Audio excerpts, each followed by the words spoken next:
शिव ब्रह्मा विष्णु जिनका नित ध्यान लगाते हैं। शिव ब्रह्मा विष्णु जिनका नित ध्यान लगाते हैं। हम सिद्धिदात्री मैया जी की कथा सुनाते हैं। हम सिद्धिदात्री मैया जी की कथा सुनाते हैं। जिनकी पूजा करने से धन वैभव आते हैं। जिनकी पूजा करने से धन वैभव आते हैं। हम सिद्धिदात्री मैया जी की कथा सुनाते हैं। हम सिद्धिदात्री मैया जी की कथा सुनाते हैं।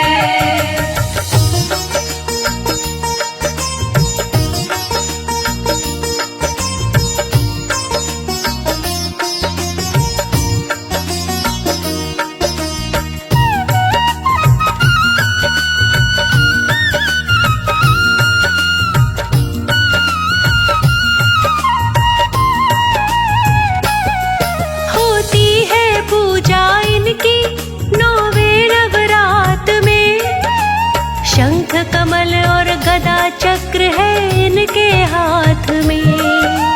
शंख कमल और गदा चक्र है इनके हाथ में। वाहन है इनका शेर काल बेली शान है। सब देवियों में ऊंचा इनका स्थान है।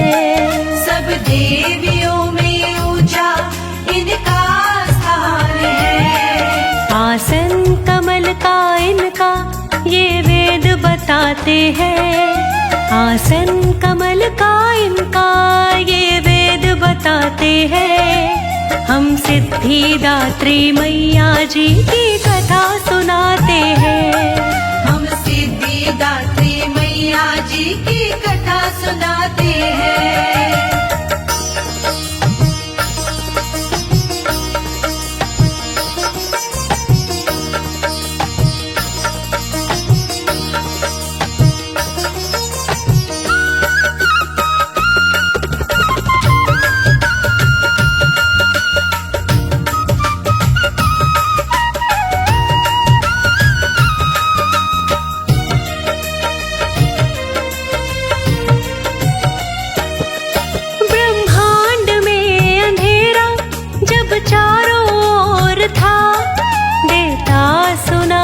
कान को पानी का शोर था।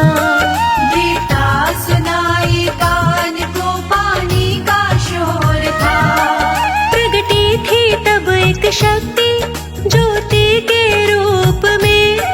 महाशक्ति बन के आई देवी स्वरूप में। महाशक्ति बन के आई देवी स्वरूप में। ब्रह्मा विष्णु और शंकर जन्म उससे पाते हैं।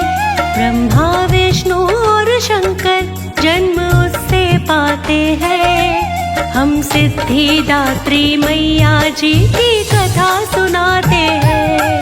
हम सिद्धिदात्री मैया जी की कथा सुनाते हैं।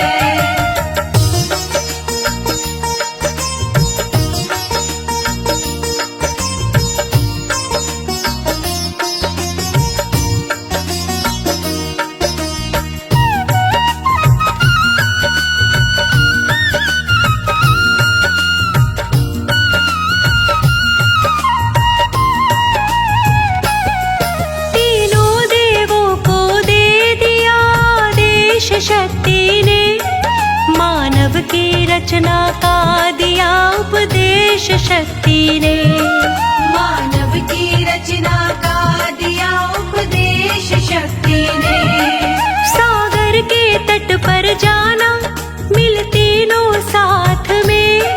तप कर करना सिद्धिदात्री का दिन और रात में।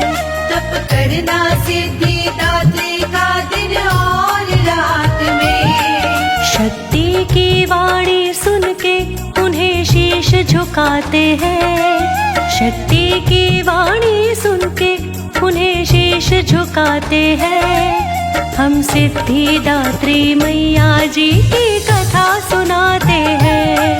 हम सिद्धिदात्री मैया जी की कथा सुनाते हैं।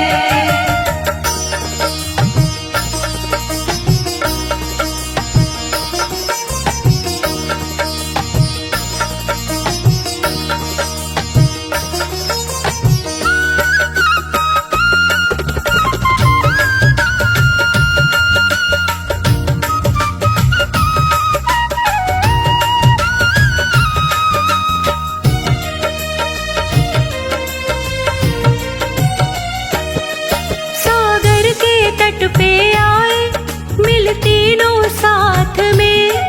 देवी का ध्यान किया दिन में और रात में। देवी का ध्यान किया दिन में और रात में। की देवी माँ की पूजा तीनों ने ध्यान से। ना काम किया फिर दूजा तीनों ने ध्यान से।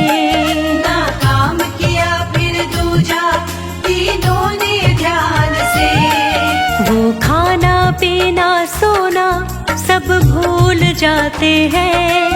वो खाना पीना सोना सब भूल जाते हैं। हम सिद्धिदात्री मैया जी की कथा सुनाते हैं। हम सिद्धिदात्री मैया जी की कथा सुनाते हैं।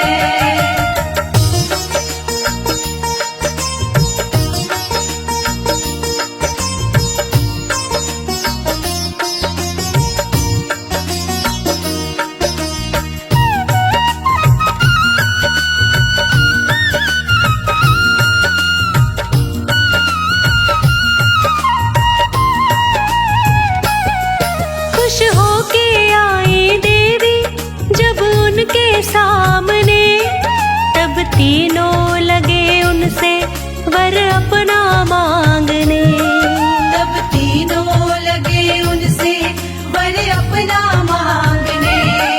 खुश होके देवी माँ ने बढ़ा उनकी शान दी। अपनी शक्ति के रूप में नारी प्रदान की। अपनी शक्ति के रूप में नारी प्रदान की। पाकर के तीनों पत्नी वो खुश हो जाते हैं। पाकर के तीनों पत्नी वो खुश हो जाते हैं। हम सिद्धिदात्री मैया जी की कथा सुनाते हैं। हम सिद्धिदात्री मैया जी की कथा सुनाते हैं।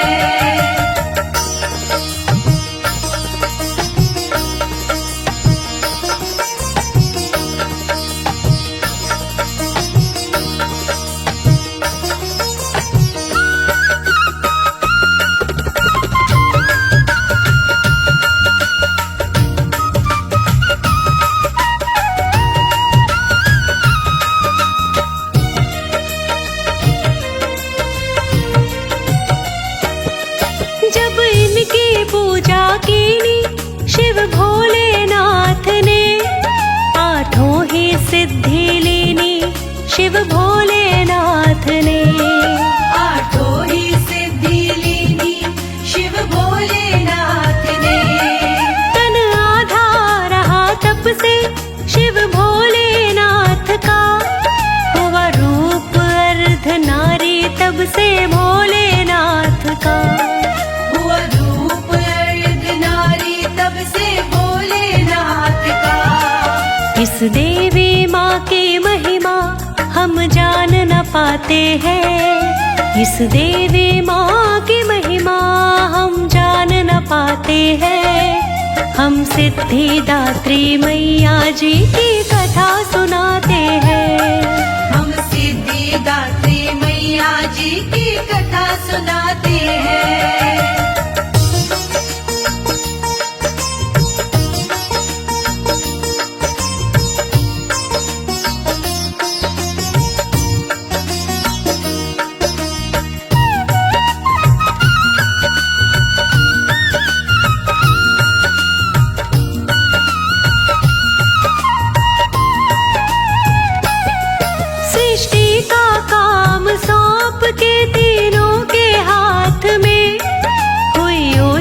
सिद्धिदात्री बातों ही बात में।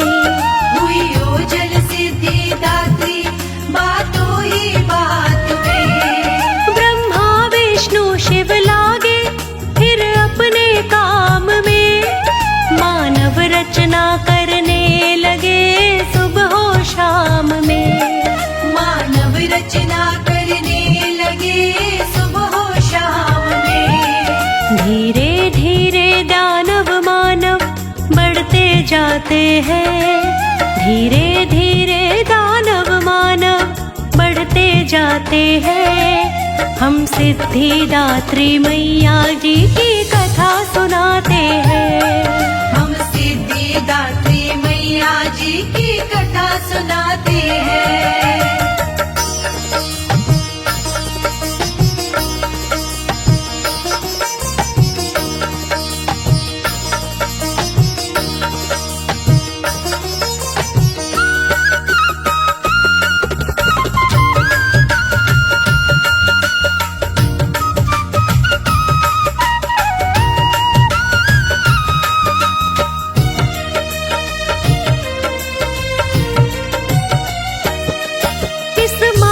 जैसा जग में ना कोई और है, जहाँ होना इसकी महिमा ना ऐसा ठोर है।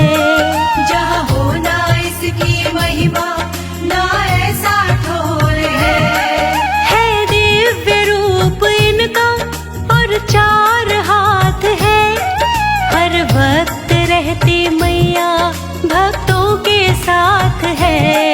हर वक्त रहती मैया भक्तों के साथ है। इसकी दया से बिगड़े बन काम जाते हैं, इसकी दया से बिगड़े बन काम जाते हैं। हम सिद्धिदात्री मैया जी की कथा सुनाते हैं। हम सिद्धिदात्री मैया जी की कथा सुनाते हैं।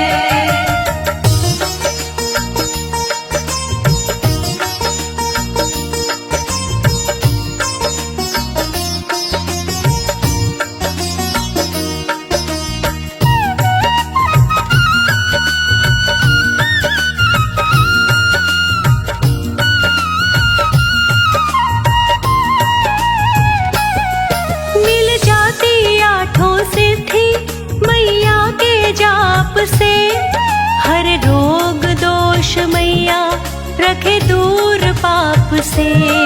हर रोग दोष मैया रखे दूर पाप से। ना इसके जैसा कोई दूजा कृपालु है, कहता नाड़ी यही दाती दयालु है।